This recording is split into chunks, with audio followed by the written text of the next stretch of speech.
Hello students, तो देखिए हमारे पास 3 क्वेश्चन हैं। चलिए एक एक करके हम क्वेश्चन सॉल्व करना चालू करते हैं। A ray of light passes through a triangular prism. Show graphically how the angle of deviation varies with the angle of incidence. Hence, define the angle of minimum deviation. तो देखिए एक triangular prism है। अब उसमें angle of deviation और angle of incidence के बीच का हमको ग्राफ दिखाना है, यानी कि इंसिडेंस का एंगल कितना चेंज करे तो उसके हिसाब से एंगल ऑफ डेविएशन कितना चेंज होगा। तो उस ग्राफ को मैं ड्रॉ कर लेता हूं।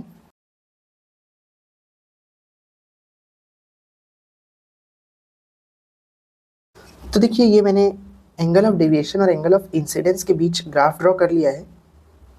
तो इस ग्राफ से हम ये वाली कंडीशन को भी देख सकते हैं, जो कि है मिनिमम डेविएशन की कंडीशन, जहां आई और ई बराबर होते हैं। आई यानी है एंगल ऑफ इंसिडेंस और ई यानी एंगल ऑफ इमर्जेंस। इंसिडेंस यानी जिस एंगल से लाइट आ रही है प्रिज्म के सरफेस पर, और इमर्जेंस यानी जिस एंगल से लाइट जा रही है। तो जब ये दोनों बराबर होते हैं तो मिनिमम डेविएशन की कंडीशन होती है।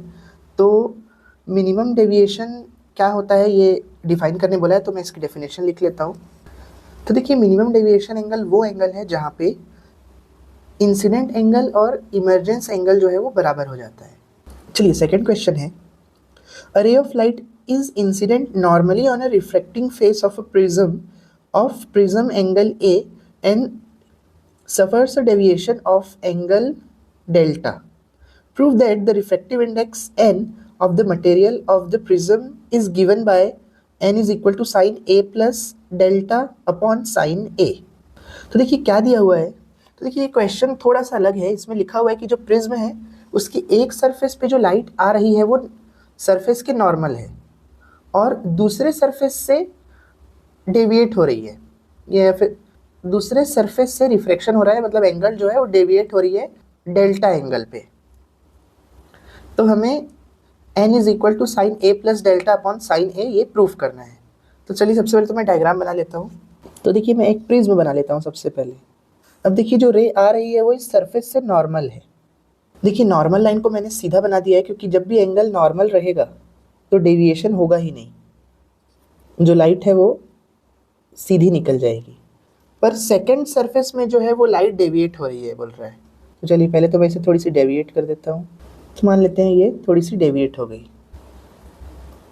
देखिए इंसिडेंट लाइट जो है वो सीधी जाने वाली थी, बट सरफेस की वजह से रिफ्रैक्ट हो गई।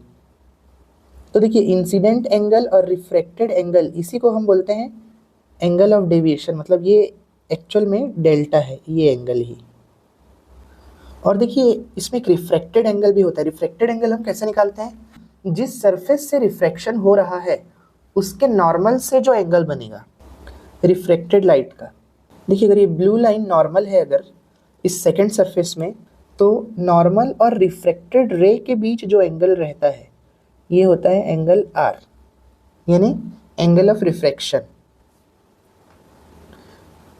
तो देखिए इसमें यहाँ पे कुछ नहीं आ रहा है, क्योंकि यहाँ इस सरफेस में जो लाइट रे है वो रिफ्रैक्ट हुई ही नहीं।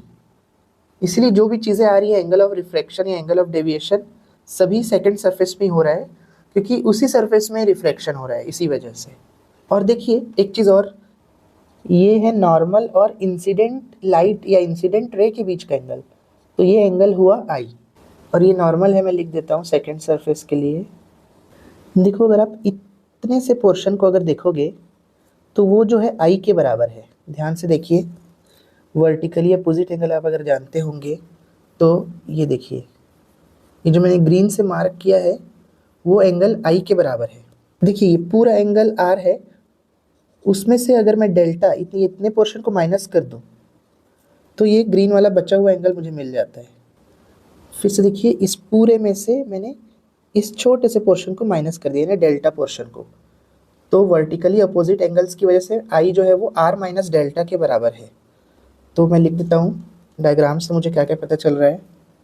देखिए I जो है वो R माइनस डेल्टा, मैं रीज़न भी लिखता हूँ वर्टिकली अपोजिट एंगल्स। तो यहाँ से R निकल जाएगा, देखिए I प्लस डेल्टा। इसको इक्वेशन 1 नाम दे देते हैं। अब देखिए मैं इस ट्राइंगल को लेता हूँ, ट्राइंगल बी और इस पॉइंट को ले लेता हूँ सी। तो देखिए अगर ए बी सी ट्राइंगल में मैं देखूँ तो इसको तो मैं एंगल ए ही ले लेता हूँ। एंगल बी जो है देखिए दिख रहा है कि 90 डिग्री है, क्योंकि क्वेश्चन में ही दिया था जो लाइट है वो 90 डिग्री पे आ रही है इसलिए। और देखिए ये एंगल क्या हो जाएगा, देखिए ये जो ब्लू लाइन है वो नॉर्मल है, तो ये पूरा एंगल तो 90 डिग्री है। तो अगर ये पूरा एंगल 90 डिग्री है तो ये एंगल क्या हो जाएगा, देखिए 90 में से आई माइनस कर दें तो ये बचा हुआ एंगल मिल जाएगा, यानी एंगल सी।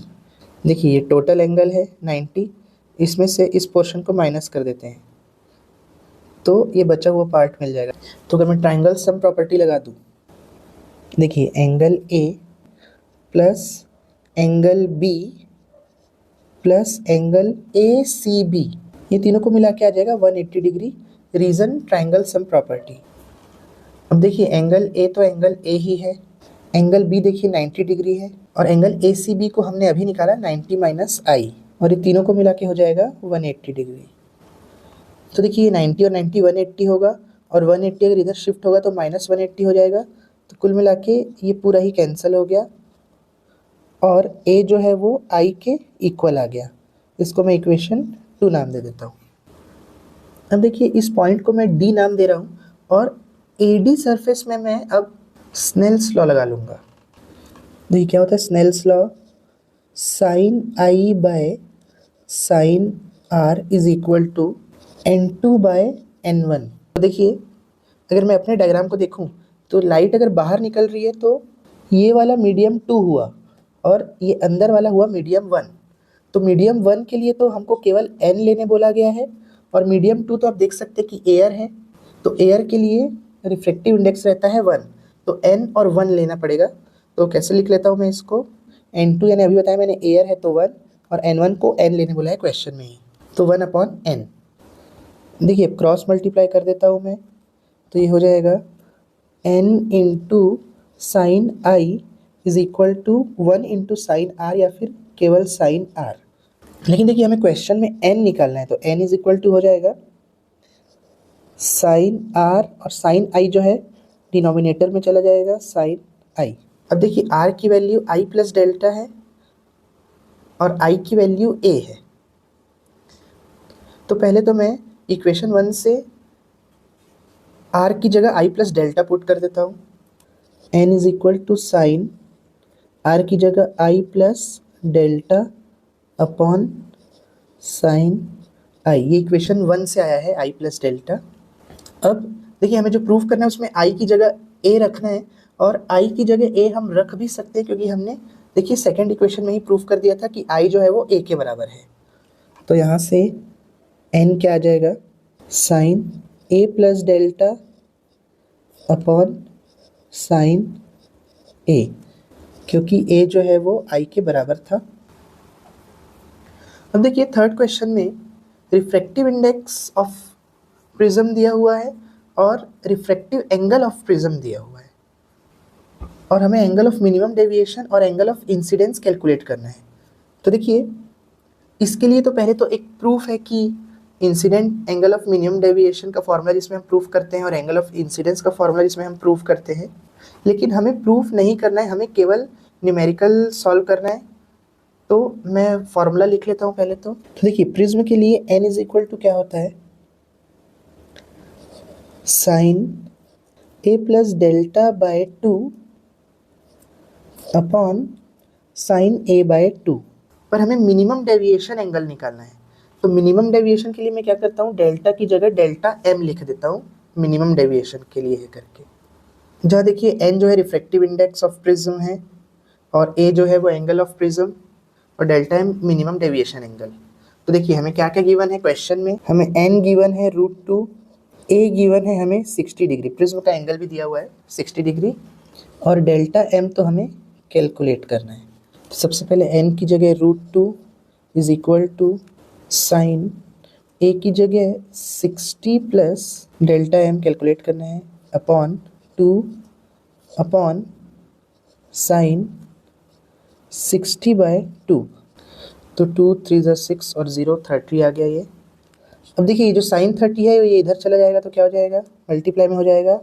तो sine 30 degree into √2 is equal to sine 60 plus delta m upon 2।